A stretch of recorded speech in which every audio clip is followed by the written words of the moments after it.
Kamusta ka mo? Sige, ari na kita liwat sa hapus lang ang Ingles! Sige, okay, so sa itong pag-istorya subong, parte sa letter I. Sa English, I. Kung sa Ilonggo, E. Letter E, letter I, letter... Ano na siya? Letter I. Okay, mata. So, sa letter I, mayroon, kisa, budlay. Medyo budlay ang letter I.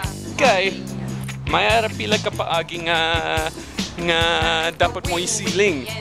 So, sa primero kay may notes ko sa akong kamot. Ayos lang. Oy, pero ginagamit ining kamot para sa camera.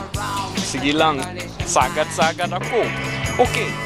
So, sa primero gid, ang letter I sa pulong nga Ingles, big, E.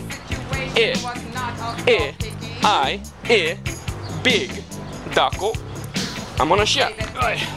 So, sa dason, may araman, time. I, time. Panahon, I, time. Okay?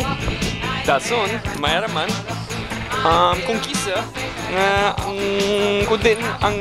letter I, medyo, tipos lang siya. Wala siya tingog. Okay?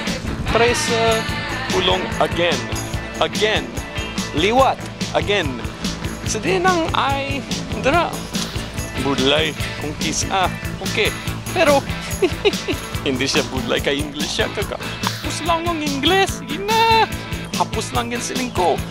Kason, mayaraman. Kung kisa, kung ibutang mo ang I sa, sa tiyak, sang S, o kung sang T, medyo sound na siya. Okay? Ehemplo, version. Sa pulong version, hindi mo isilang ang I, pero mayara ang sh sound kira liwat. Okay? Ama na halin sa S kag I kung pagkaisa sila o kung pagkaupod sila. Okay. Dason, parehas man T kung sa function. Medyo sa version medyo daw may Z. Sa function medyo daw may SH sound na siya.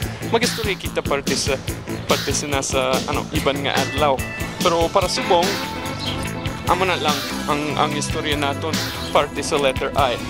Mayara ang big, dako, E. Mayara time, I, panahon. Okay? Mayara ang again, liwat. Okay? Mayara ang J, version. Anong version sa Ilonggo? Ambot na lang, hindi ako sagad para sa inyo sa Ilonggo kaya hindi hapos ang Ilonggo. Hapos lang ang Ingles. Sige, so, mayaraman ang present function.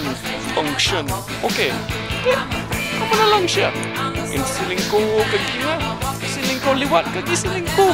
Sa kada beses, hapos lang ang Ingles. Kaya muna siya. Okay.